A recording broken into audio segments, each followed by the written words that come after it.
Oh, it's a true, true story that I have to tell you of how a young man fell from Whiteside Mountain, but was saved by his friends and by the grace of God. It's a mighty rough road from Highlands to Whiteside, but the party was young and gay. The sun shone bright as they climbed that mountain, not knowing what was on the way.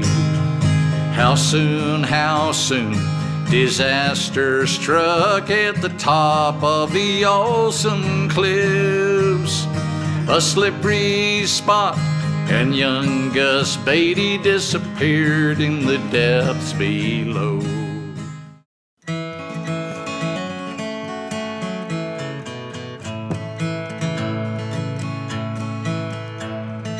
My name is Felix Alley, my best girl lives in Casher's Valley. She's the joy of my soul, and her name is Kidder Cole.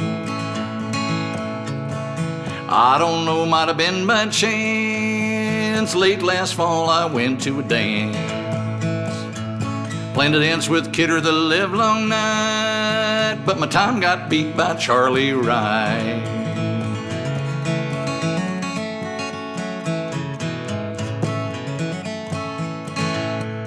If I ever have to fight, I hope it'll be with Charlie Wright. For he was the ruin of my soul when he beat my time with Kidder Cole.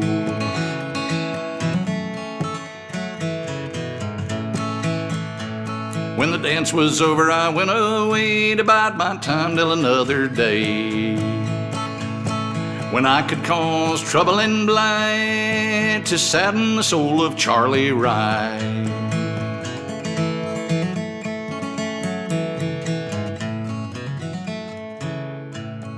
I thought my race was almost run. In 1911, something happened that would affect the culture of our mountains for the next 80 years. A group of young folks were picnicking on Whiteside Mountain.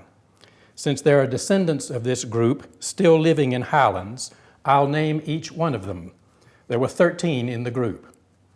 There were Will and Maud Dillard, Charlie and Helen Wright, and her twin Frank Cabe, Gus Baty, Martha Haycock, Eliza Peck, Irene Edwards, Harley McCall, Sam Reese, Barney Wilson, and Jean Potts.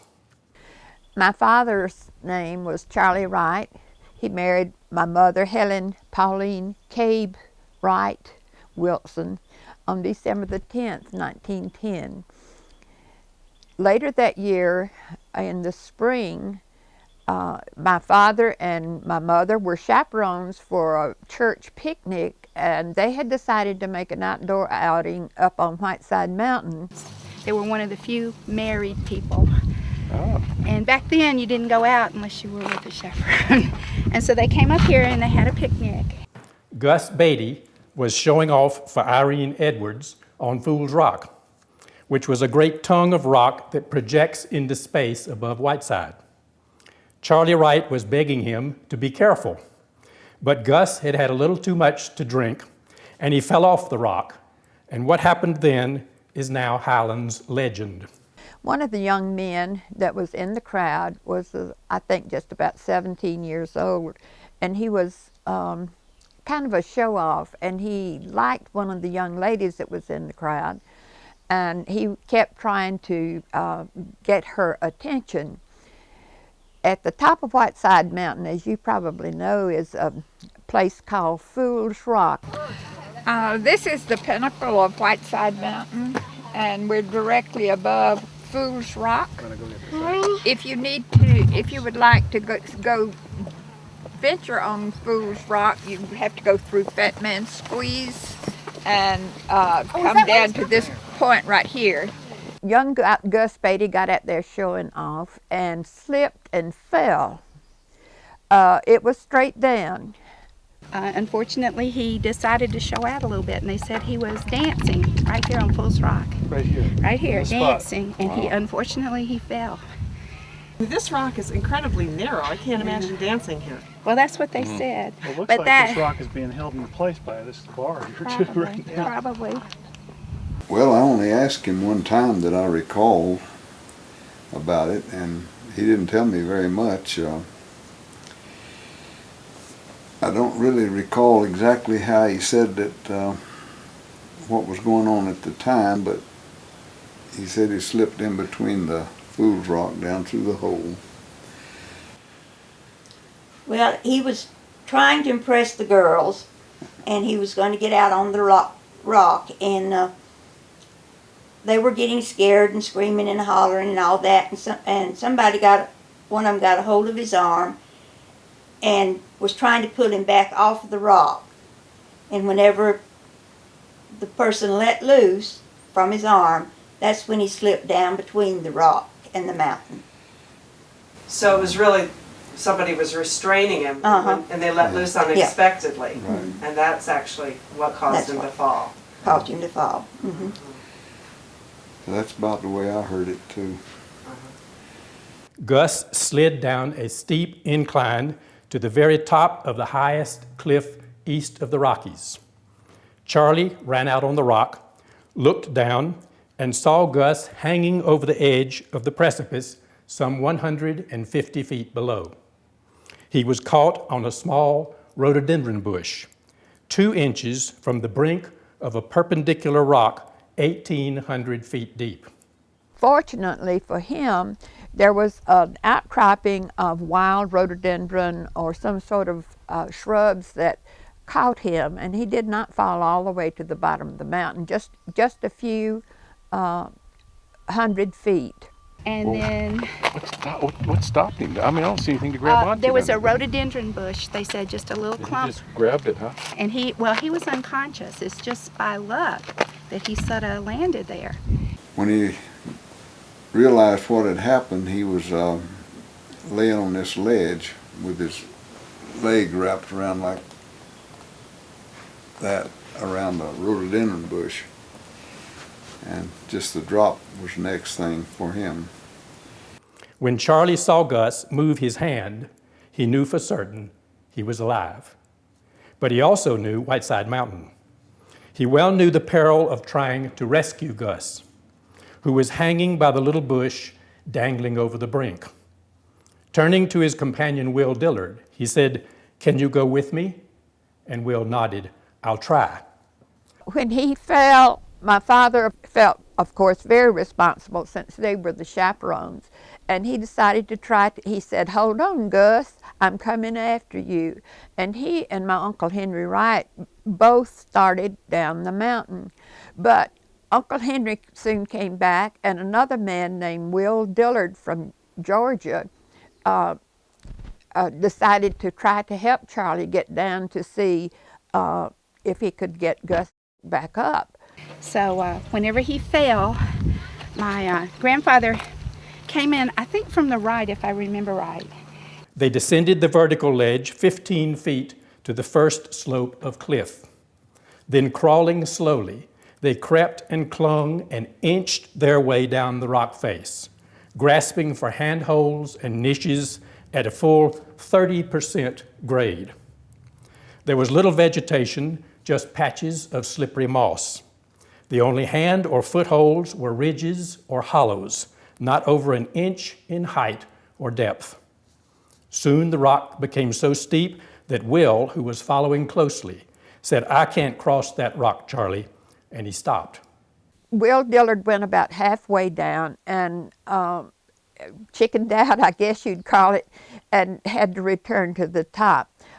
Charlie, too, was nearly unnerved, but he saw some bushes growing from a crevice, and gripping his fingers in the crevice, he pulled himself to a bush just 6 feet above where Gus had fallen, and looking down, saw him wedged against the rhododendron on the very edge of the precipice. Gus was lying partly on his left side, his left foot crossed under his knee, his right leg and arm hanging over the cliff.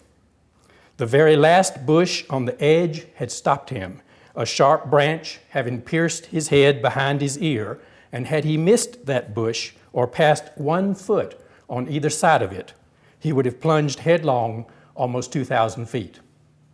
Be still, Gus. I'm coming to you. Don't move. It's Charlie. Papa had reached the place where Gus was, and he helped. He said, Gus, please be still. Don't do anything. I think Gus really was kind of knocked stunned. He did not offer any resistance, according to the stories that I've read about it. Charlie flattened himself against the steep rock. Then, dangling his feet, he lowered himself inch by inch until he planted his feet on the tiny ledge 2 feet above the brink. Since there wasn't room to turn around, he reached behind him to pull the stick from the wound in Gus's head. Then he grasped the collar of Gus's coat and pulled him upright. Gus gave a sudden jerk, which frightened Charlie badly, but he kept his hold on Gus and threatened him to keep quiet. Gus was badly hurt. One knee was terribly bruised. Charlie said, Now, Gus, you must not think of your pain. You must help yourself all you can. Be cool and do as I tell you. And I don't know if he was really conscious of it. He never said how conscious he was. But he did say that when Charlie Wright got there, he was talking to him, of course, while he was coming down. But when he got there, he said, and I'll tell you exactly what he told me. He said, Gus, he said, you can either help me or we'll go to hell together. Not daring to look down or up, Charlie grasped the trunk of the bush above and, jamming his toes into the cracks of the rock, he drew the wounded man up to where he could maneuver from below. With his shoulder, he pushed Gus up the mountain until they reached a point where the rock was so sheer that help was needed. And he was able to secure him, and they were able to help pull Gus back up the mountain, and Papa clinging with his fingers into the little indents in the rocks, and it would mystify anyone who's rappelling now how he ever got back up from there, much less to get down. They were now at the opposite edge of the incline, which Will had refused to cross. Gus was in great pain, and it was apparent his strength would not last. Charlie called grimly to Will for help. If you can't do it, get Henry, that's Charlie's brother. I must have help. Looking on from above, Charlie's wife Helen screamed, and Charlie, numbed, bleeding fingers almost lost their hold. Someone muffled Helen, pulling her back from sight. Fully aware of the peril, Will reached out cautiously. I'm coming, Charlie. By now, Gus was delirious. They dragged and shoved him, one on each side, up the nearly perpendicular rock until they reached the edge near the top. In the meantime, my Uncle Henry had gone to get all the harness and everything from the buggies that they had taken to get up to the top of the mountain. And he lowered those reins. Lines and halters from the surrey were lowered, which they tied around Gus, and he was hoisted to the summit. Once on top, Gus fainted, and it took all of a half an hour to revive him. But compared with the 2.5 hours that it had taken to perform the rescue, it was a blessed rest for Charlie and Will, who had dropped from exhaustion.